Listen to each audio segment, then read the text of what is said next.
Right back at it here on the Early Line SportsGrid Network, Sirius XM Channel 159. Joe Raineri and Donnie Rightside here getting some NFL talk in. Why? Because we have week number 1 of the preseason, and some quarterback competitions are still to be determined right now. And we got to focus on the Colts because Adam Schefter sends a tweet out yesterday here, Joe.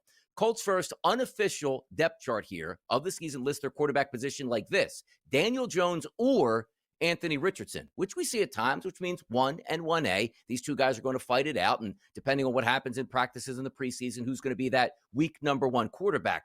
But the issue that I have with this is the changing of the odds market, which is heavily favored right now on Anthony Richardson, and I do agree with that.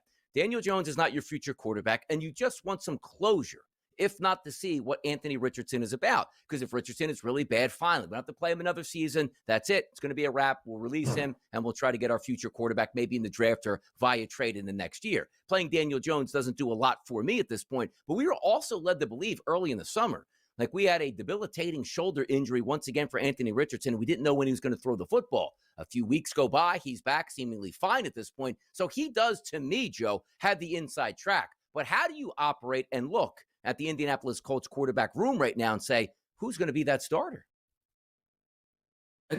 Listen, this is exactly what happens, Donnie, when you draft a guy that has all of 1 year worth of college football experience as a starter in Florida. And we knew he had all the athletic ability in the world, but half the time we also knew that he's certainly going to be an injury liability because of the way he plays the game. And above the shoulders, was this really a guy after last year that you go, this is the leader of our clubhouse here. This is the leader of our team, the face of the franchise.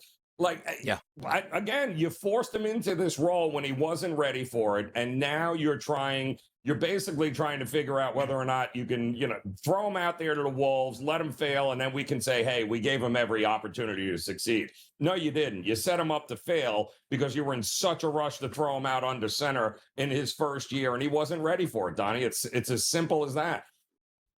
You know what's going to be interesting to watch this play out too, Joe? Week number 1, they're at home against the Miami Dolphins. I don't think we've gotten one good bit of, feel-good vibes out of Dolphins camp. And when you're at home week number 1, the expectations you're probably going to win that game, or you should win that game. Let's just say the Colts win that. Week number 2, they are at home again. It's still hard to win on the road, specifically early in the season, and the Denver Broncos come to town. Now, the Broncos, we could probably agree, are the better team. But then week number 3, Joe, you're on the road at the Tennessee Titans. Week 4 at the Rams. You can win that Titans game. You probably lose to the Rams, but then you come back home and play the Vegas Raiders. This schedule is not that daunting in the month of September. So whoever gets that leg up really is like, hey, man, I want to start week number 1. That's a legitimate chance for a victory. Now, granted, if it was against the Eagles, so let's just say the Kansas City Chiefs, the Buffalo Bills, or the Ravens, like, hey, Daniel, you take game number 1, get blown up. I'll be certainly the starter in game number 2 when, let's just say, we take on the Miami Dolphins. So these guys are looking at this as a great opportunity to get some wins early and instill some confidence in the franchise. But if we are looking at this,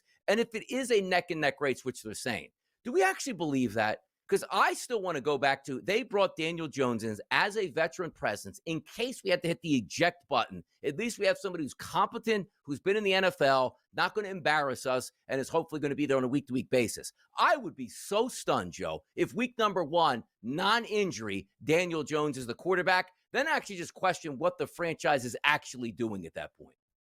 Well, again, they're not setting him up for success. I mean, that's the bottom line. There is nothing that we saw. Does he have talent? Is he the best athlete that we have seen?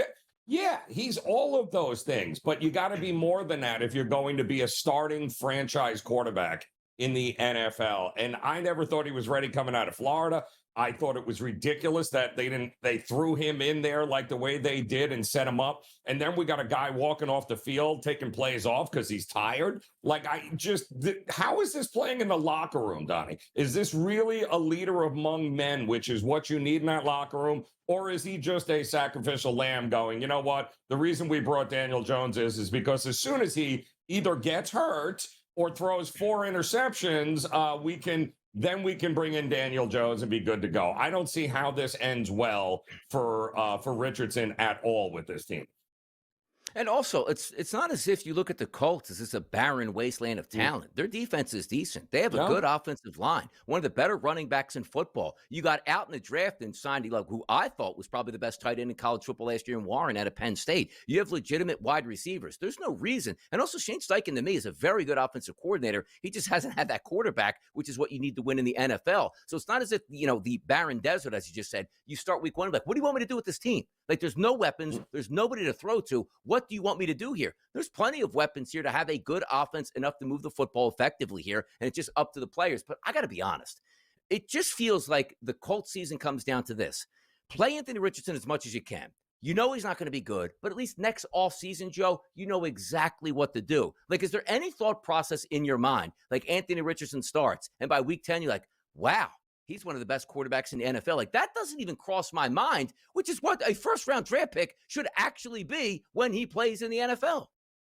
Yeah. The only thing that crosses my mind is, will he be healthy by week 3? That's the only thing that questions my mind. Yeah. Will he be healthy? Because he doesn't play the position smart enough to be a starting quarterback yet. It's one thing if you're bringing this guy off the bench, but you didn't draft him in the 3rd round. You drafted him with your first pick, Donnie, and you moved up to go get him. So here's the problem. Now the organization from the top down has a mandate in order to get this kid on the field as much as possible here, and let's see what we have, because if he's not the answer, we got to move on. You're not giving the guy a chance to actually succeed, and I think that's the biggest problem I have with it here, Donnie, is I don't think he's ready to be a starting quarterback in the NFL. And here's where you get yourself in trouble. Like, usually, Joe, it's like, hey, man, drafted this guy late 3rd round. What a project. He is going to be sensational if it works out, but if not, it's not a big deal. We burned a 3rd round pick. You don't like it, but you can live with it. Round number 1, pick number 4, that can't be a project. That can't be he's going to be ready in 5 years. Like, even dating us back like to the 1990s, like Steve McNair comes out of Alcorn State. He was a much more accomplished passer than Anthony Richardson, but they're like, okay, he's more of a project. Let's sit him down. Let's get him in a good organization. Steve Fisher's the coach. We'll take it slow, and look how it worked out. He had a great career in the NFL. Anthony Richardson was thrown out there like, hey, kid, we know you can't pass, but you're electric, and I have an ownership group and a general manager that just wants to see you out there. Let's see what we can do. And it hasn't worked out in any way, shape, or form. Maybe it does this year. We're just not counting on it. How about the Cleveland Browns locker room and their quarterback situation? Joe and Donnie, we're getting to that next. We're not even at the first preseason game for the majority of the NFL teams, and we are having quarterback controversies in a lot of spots here. Not even a controversy, Joe Raineri, on like who's going to be the starter, but who's going to be number 2, 3, 4, 5, or be traded or cut from different teams and in different environments. We're talking right now about the Cleveland Browns, and we have a clip here of Shedeur Sanders talking about prime time here in Cleveland. Like, I look at it at my own point of view. Like, I don't want him coming to see me right now because I want to get to where I want to go then for him to see me. I don't want him to come and see me, get a couple reps and, he's cheering like a good dad. Like, nah, you can't be proud of me right now. I got to get to where I'm going, and I know it's a lot I got to do to get there. So it's kind of like I just want everything that I'm doing is just, like, focus on this time, and I don't want no distractions because we know how the media, we know how everybody will take it and take away from the team just from him being my own dad showing up. So, it's a gift and a curse at the same time. Is he also saying, Joe Raineri, well, sooner or later, my dad's probably going to be the head coach after we win 3 games this year, and he'll take over the Cleveland Browns. Then I want my dad to come see me play because I'll be the starting quarterback here. Look, Shedeur Sanders is a good football player. Was a very good high school football player, had a lot of success in college, but the wavering constraints of where he was supposed to go and what his talent actually measures up in the NFL, there's a lot of baggage around Shedeur. He's not a bad kid at all. We're not saying that, but just coming from where you came from in Colorado, your father's prime time, he's always chiming in. And I think he's trying to say, like, hey, Dad, don't need you here in camp yet. Let me try to earn my stripes without you first. See if that happens. Great, in theory, right? But I mean, this is another one of these situations, it's unfortunate for Shedeur, right? Because you can pick your friends, you can't pick your family, right, Donnie? Yep. Your father is one of the most well-known, one of the greatest football players to ever step on the field, 2-way athletes, and you had to grow up living in that shadow your entire life. That's not his fault. But he also, along with that, has never really had to experience any sort of failure, Donnie. Like, there's never really been a situation where this is Dion's kid, and he's going to be there. And he's the starter here. He's the starter there. This is a very important spring for him because this is going to test him. And it's going to tell us a lot about him. Nobody is handing you anything because of who you are and who your father is. You're going to have to go out and earn it. I don't know that he's ever had to do that to this point in his life here, Donnie. So we're going to learn a little something about Shedeur Sanders here. And if it means that it's better without his dad at camp, and that's what he's saying here, I agree. Then do what you got to do to take care of you, because this might be the first time where dad can't bail you out here right now.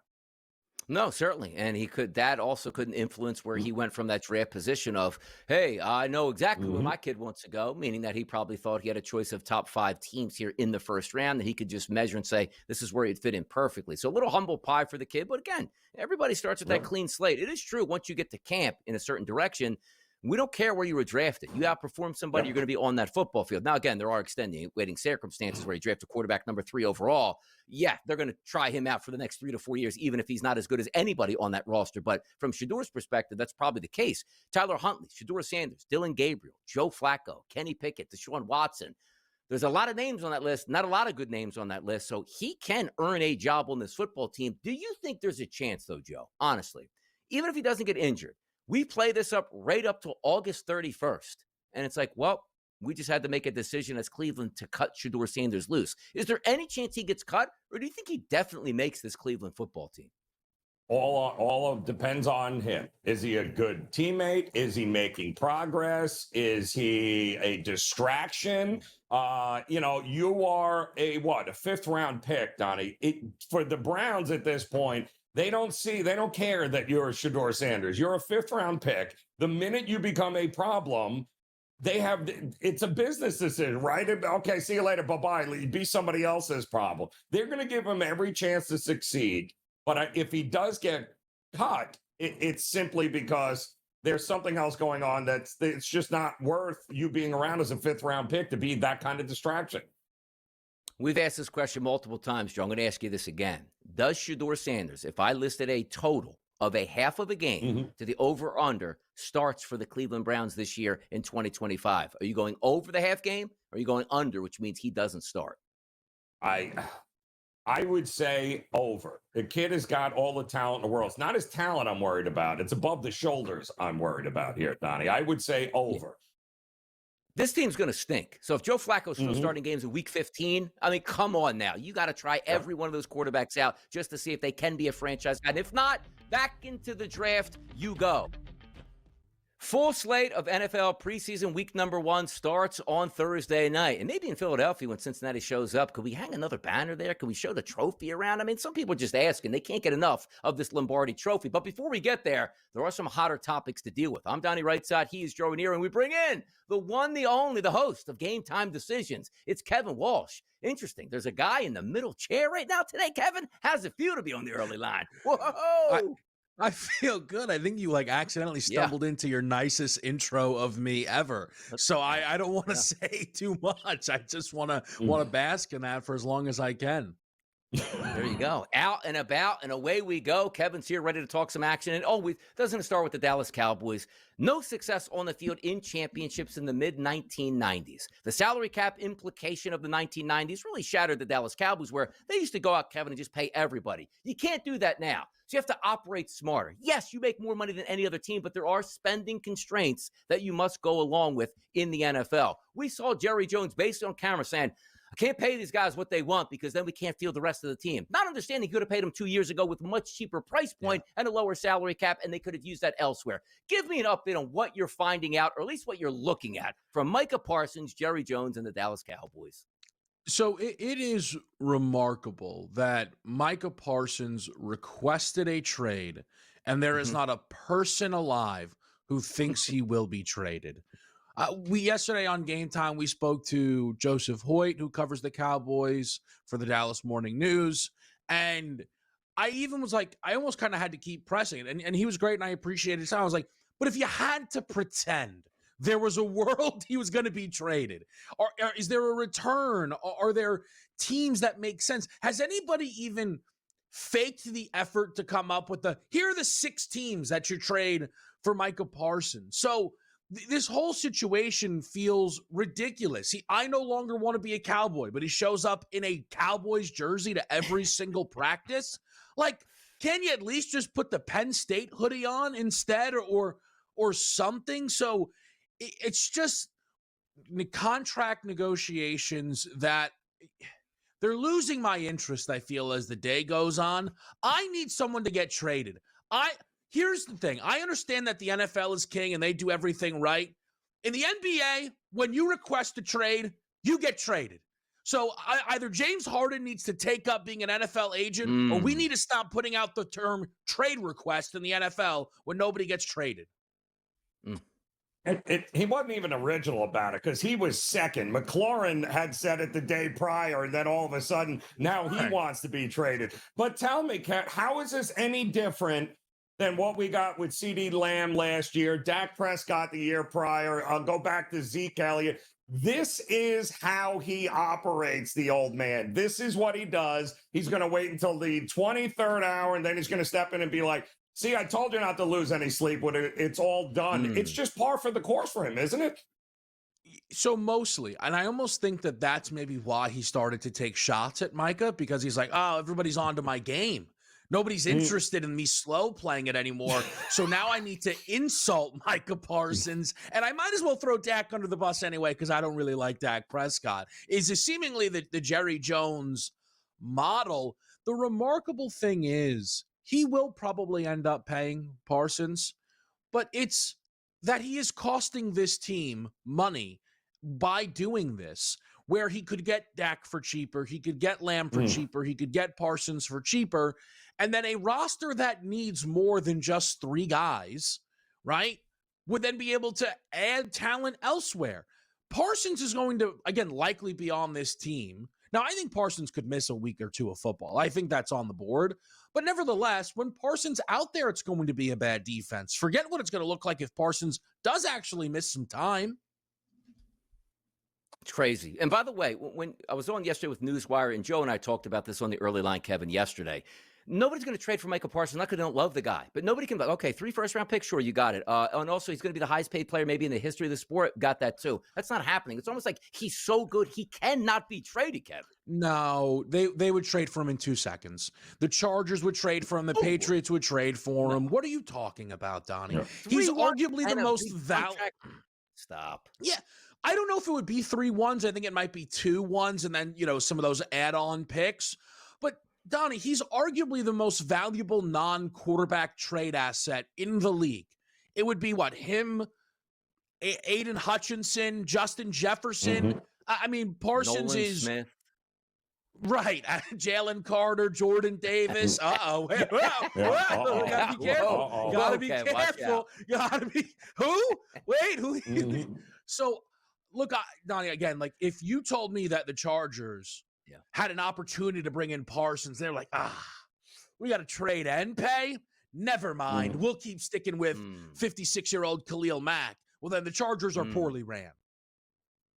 And he's in his prime. So this never happens. You're not trading the guy 26 years old heading into his prime. You'll pay him for whatever he wants, and we all know it. The same can't be said about Buffalo, though, and I feel Beryl because Cook has done everything right. He has said the right things. He's done the right things. He showed up at camp. He wasn't a distraction. But now we're getting ready to play preseason football, and he's like, how many more risks am I going to take before I actually get my contract? I don't blame him, and I still think it's going to get done. Do you? Yeah, I think so. James Cook is in one of those. We're in a pretty interesting spot with some of this NFL stuff. And usually I feel like you get contract standoffs and you could get maybe like a 50-50 split of, fans blaming the athlete. I feel like all the organizations are in the wrong now. It's pretty fun. Everyone's like, just pay him because nobody believes these guys aren't actually going to get paid. And if you're James Cook, like we don't know sometimes if running backs are going to get the follow-up contract. This is the first contract, realistically, that James Cook is trying to secure. So he should be very strict in his asking and whether or not he is going to show up. And the Bills need James Cook as a safety net. I think there's a chance that one of the trio of Kincaid, Khalil Shakir or Keon Coleman could break out this year. One of them, right? I don't think all three of them. That's ridiculous. But what they need then behind that is the safety net that is James Cook. Like, I think he did finish tied for the league lead in rushing touchdowns. And it's not because Josh stopped running them in himself. He still had 12 of his own. James Cook had himself a fantastic season, an incredible playoff run, and the Bills will be worse if he's not on that roster. And running backs are getting paid now. And also second time around, like, hey, Derrick Henry, come on down. We're going to pay you. We'll pay you again the next year. Same thing with Saquon Barkley and the Philadelphia Eagles. Big deal. And also re-up this deal in the offseason. He's just looking and say, hey, man, I'm up there with these guys. At least pay me what I'm worth here. Maybe not at that level, but more than what I'm currently getting at this point right now. Let's take a quick look here, Kevin. The Dallas Cowboys and the Buffalo Bills with their schedules here. Impact if Micah misses a couple games. Impact if Cook misses a couple games. Any worries that they will? I really think Parsons could miss time because I think Jerry is enjoying this because he's crazy. And I think that he doesn't want to be the first to break. And Parsons at least has that COVID year of experience from college where Chase, they sat out a full season and obviously never missed a beat. Those guys hit the ground running, once they hit the NFL. So for Parsons, is he all that worried about not playing against Philadelphia? Like, realistically, for Parsons, it's actually the dream opening opponent, right? Like, if you were to go out there week number 1, you're playing the Cleveland Browns, defense is flying around. You're like, not what I was hoping for. Instead, ideally, the Philadelphia Eagles show up week number 1 on their P's and Q's, hang 35 on the Dallas Cowboys, and then Parsons could be like, see? You better get this deal done. So I think Parsons is more likely to miss time than James Cook. Yeah, in the 1990s, Emmitt Smith missing the first 2 games of a season. They went 0-2 to open up. Emmitt Smith came back. They won a Super Bowl later on that season. Also, we've seen some crazy negotiations, like Jim Irsay, the former owner of the Indianapolis Colts. Jonathan Taylor's never going to play for us again. The next day, man, this guy's unbelievable. Big contract. Can't wait to see him back on the field. So things change on a day-to-day basis.